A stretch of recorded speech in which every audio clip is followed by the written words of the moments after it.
Hello and welcome to this training on the behaviour approach at the Federation of Barnhurst Schools. This recording is designed to support all staff and external professionals working within the school so that behaviour expectations remain consistent across every classroom and shared space.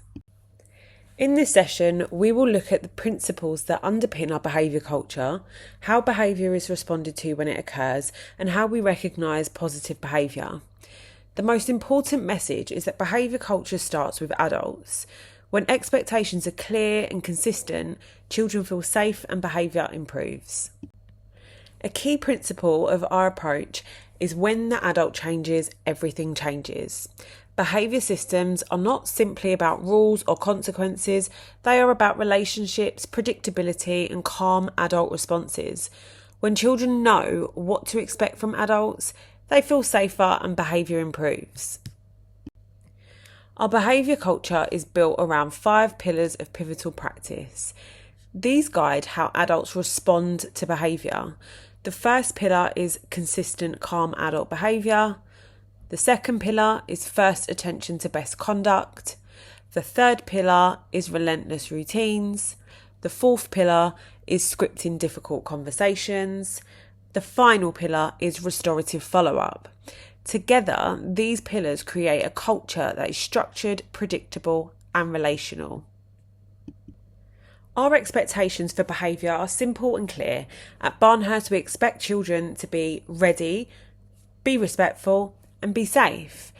These expectations also apply to the whole school community and they apply across the whole school day. Consistency is essential and children should experience the same expectations regardless of which adult is supporting them. Consistency begins with the behaviour of the adults. So at Barnhurst, adults aim to respond to behaviour in a way that is calm, predictable and consistent. This means using calm and neutral language, pausing before responding so reactions remain measured, and applying routines and expectations in the same way across the school. Our focus is on certainty rather than severity. Children should always know what will happen next. We also maintain unconditional positive regard. This means separating the child from the behaviour. The message we give is you are valued and you belong here, but this behaviour needs to change.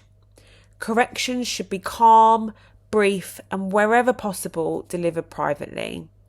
When adults respond consistently, children feel safer and behaviour becomes much easier to manage. Please feel free to pause the video here to read through the screen. The behaviour steps provide a clear and predictable structure for responding to behaviour when expectations are not being met. Children will know they are entering the behaviour steps process when an adult delivers the 30-second script for the first time. Each step has a clear purpose, a clear consequence for the child, and a clear expectation for adults in terms of recording and communication with parents. I will briefly explain what each step means for the child, for the adult, and what needs to be recorded. Step 1 is a reminder. The purpose of this step is to bring the child back to the expected behaviour using calm, relational language. For the child, this is simply an opportunity to reset and continue learning. There is no removal from learning and no reflection at this stage. For the adult, this is where the 30-second script is delivered for the first time, redirecting the child to the expected behaviour. There is no recording or reporting to parents at step 1. Step 2 is a warning. The purpose of this step is to clearly signal that the behaviour must now change. For the child, this communicates that if the behaviour continues, the next step will involve reflection. For the adult, the warning should be delivered using consistent language. For example, you have chosen not to be respectful. This is your warning. Is there anything you need to help you? This keeps the interaction calm, supportive and clear. Recording at step 1 and step 2 is optional and based on professional judgment. However, if a child is frequently needing reminders and warnings, staff should begin to log this pattern, speak with parents where appropriate, and raise concerns during pupil progress or inclusion discussions. Step 3 is reflection within the classroom. The purpose of this step is to give the child thinking time while remaining in the learning environment. For the child, this means moving to the class reflection space for a short-timed reflection. The child completes a reflection sheet and then returns to learning. For some children, they may complete their learning during their reflection time if appropriate. For the adult, this step involves directing the child to the reflection space and ensuring the reflection is completed before they rejoin the lesson. This step is logged on Class Dojo, which notifies parents that their child has needed a reflection. Step 3 incidents are not logged on CPOMs unless they become persistent. Step 4 is a reflection in a partner classroom. The purpose of this step is to provide a pause in learning and a change of environment, which often helps children regulate more effectively. For the child, this means moving to a partner classroom where they complete a reflection sheet and have additional time to reset. If appropriate, some children may take their learning with them to complete during this time. A restorative follow-up conversation takes place before the child returns back to their classroom. For the adult, this involves arranging the partner class reflection and ensuring the reflection process is completed. This step is logged on Class Dojo, which notifies parents, also with a generic message indicating which core expectation, ready, respectful or safe, was not met. If a child receives 2 or more step 4 reflections within the same week, this must be logged on CPOMs so that patterns can be monitored. Step 5 is a reset, restore and return, and this provides additional adult support. The purpose of this step is to help the child regulate before returning to their classroom and learning.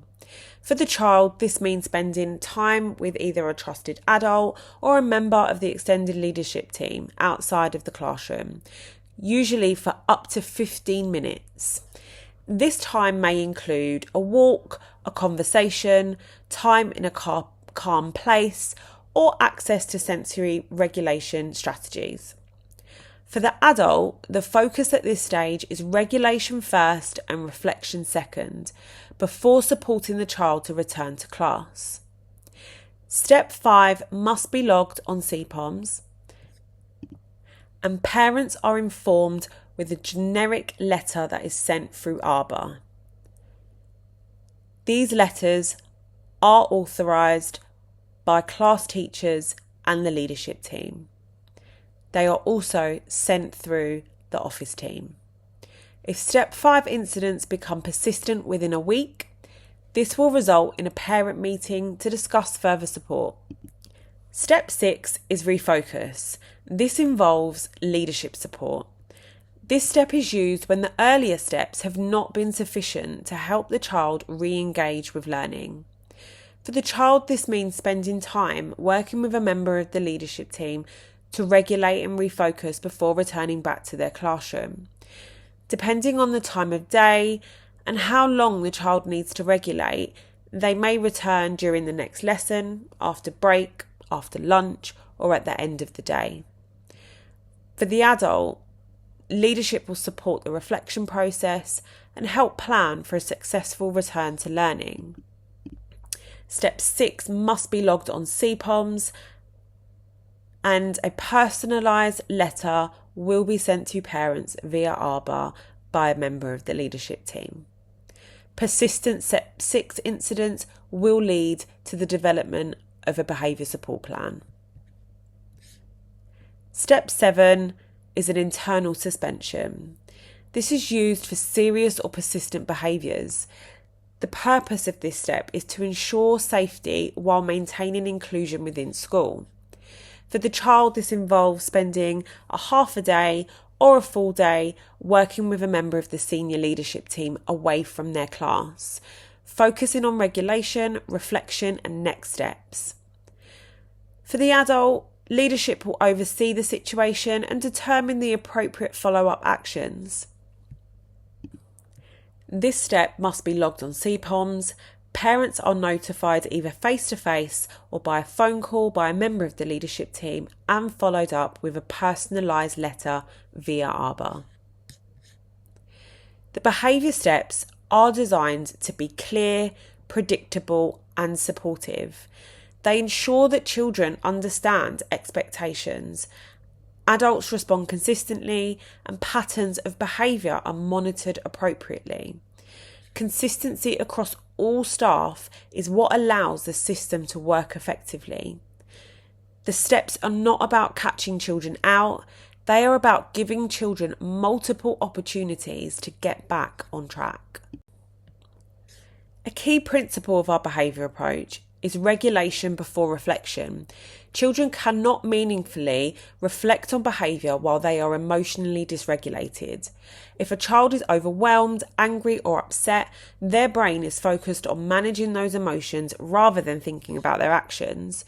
For this reason, our first priority is always to help the child regulate.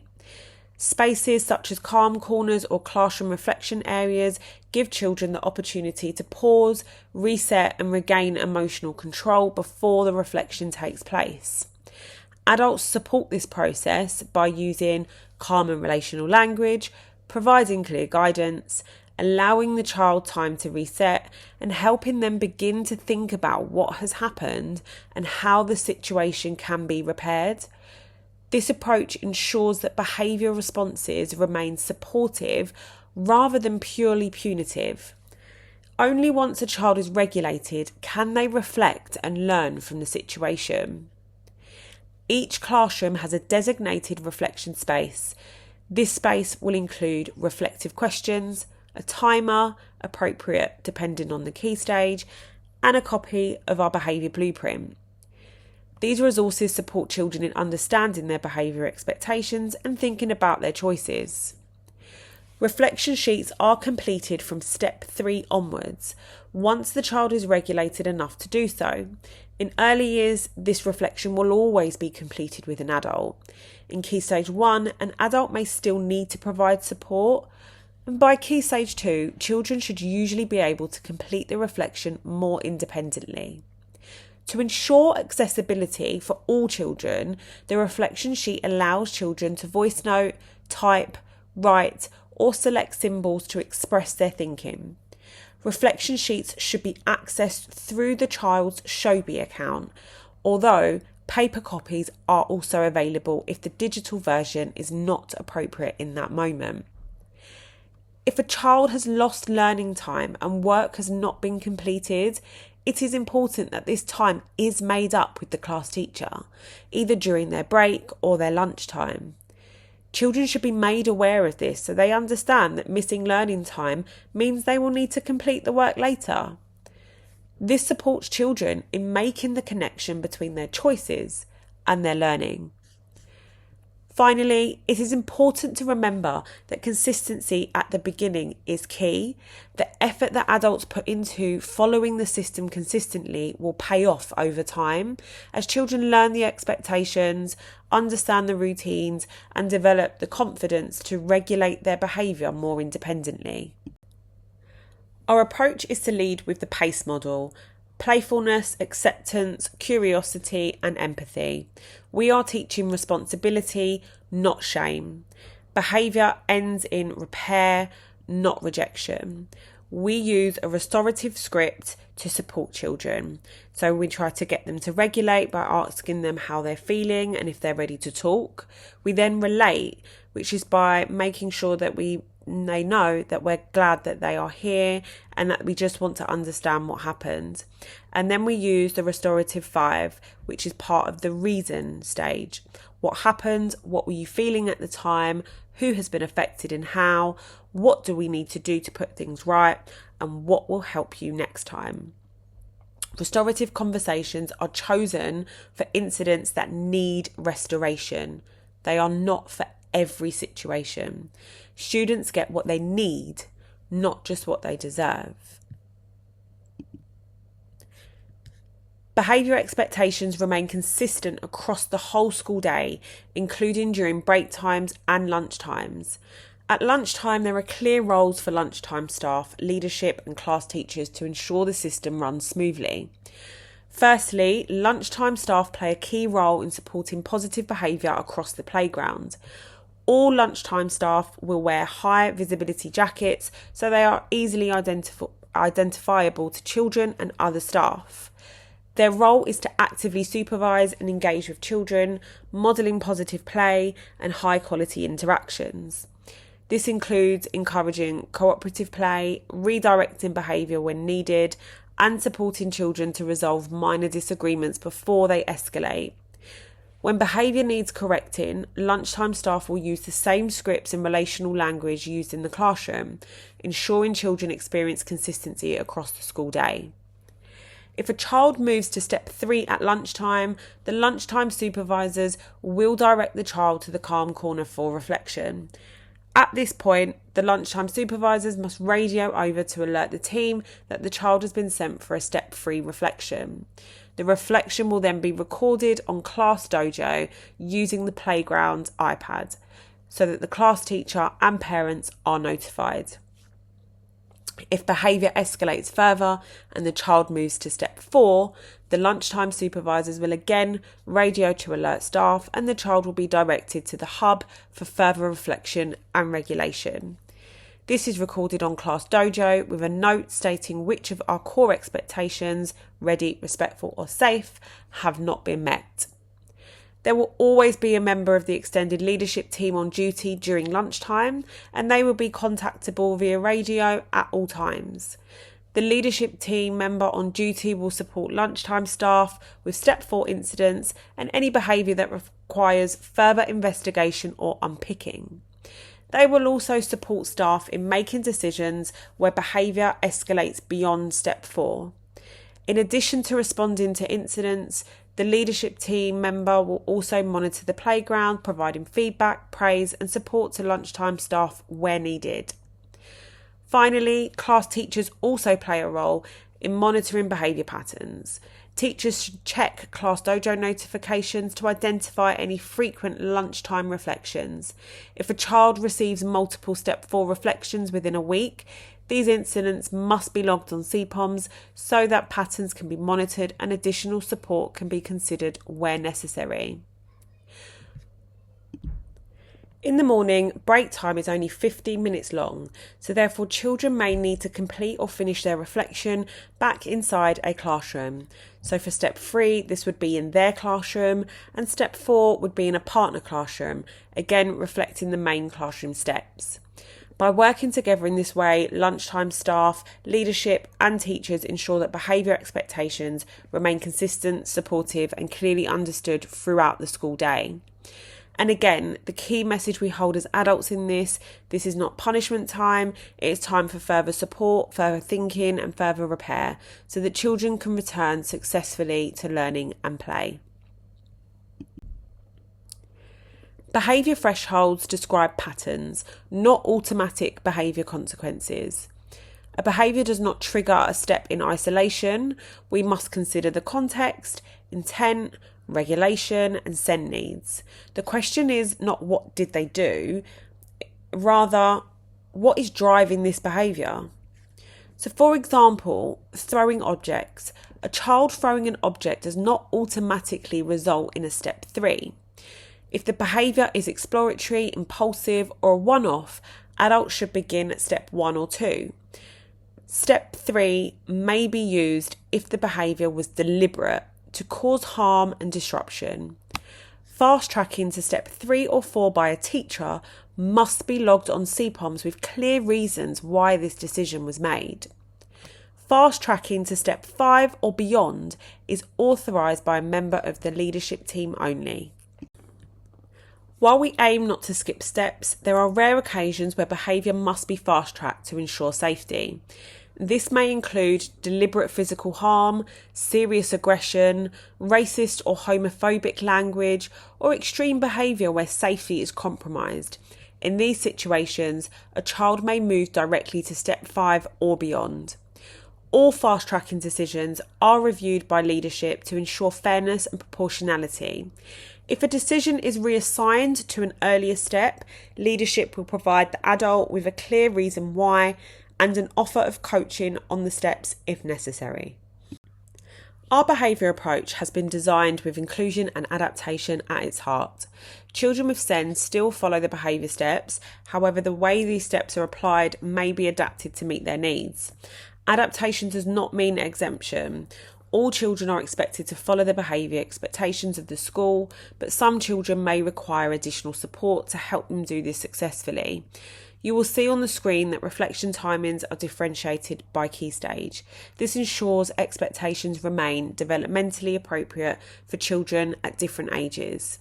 In addition to this, a range of adaptations may be used to support individual children. Again, you can see these bullet pointed on the screen. For some children, these adaptations may form part of an individual behaviour or learning plan where known triggers and agreed strategies are identified. It's important to understand that behaviour linked to an identified SEND needs or known triggers does not automatically result in escalation through the behaviour steps. Instead, staff should first consider whether the child requires regulation, support, or the use of agreed strategies before moving further through the steps. Our aim is to ensure that appropriate support is in place, expectations remain clear, and agreed strategies are used consistently by all adults working with that child. As with any element of inclusion, behaviour also follows the graduated approach.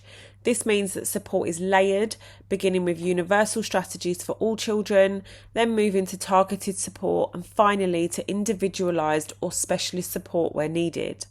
At the universal level, our behaviour system is the approach we use for every child across the school. This includes the behaviour steps, clear routines, consistent language, and relational responses from adults. Most children will manage their behaviour within steps 1 to 3. These steps provide reminders, warnings, and opportunities to pause and reflect, helping children return quickly to learning. For some children, behaviour may be more challenging and they may reach steps 4 or 5 more regularly. In these cases, the child may require targeted support. This might include strategies outlined within a behaviour support plan or a learning support plan, where triggers are identified and agreed strategies are implemented consistently by all adults working with that child. For a very small number of children, behaviour may escalate more frequently to steps 6 or 7. These situations often require individualised or specialist support. This could involve working closely with families, developing more personalised behaviour plans, or seeking support from external agencies and professionals. The important thing to understand is that the behaviour steps help us identify patterns early and respond appropriately, ensuring that children receive the right level of support at the right time. In this way, the behaviour system works alongside the graduated approach, allowing us to support every child effectively while maintaining clear expectations across the school. The behaviour steps show us when a child needs more support. The best behaviour systems are the ones we rarely need to use because strong routines prevent behaviour issues in the first place. Relentless routines include clear lining up expectations, consistent transitions, visual timetables, predictable classroom systems. Pause the recording to read through our whole school routines listed on the screen. When routines are consistent across classrooms, children quickly learn what is expected and behaviour becomes easier to manage. They are important because children should know, regardless of who comes into their classroom, the expectations remain the same.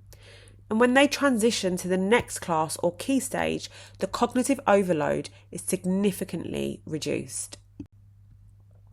Alongside clear expectations, recognition plays a key role in strengthening positive behaviour. At Barnhurst, we use a house system to promote teamwork, belonging and healthy competition.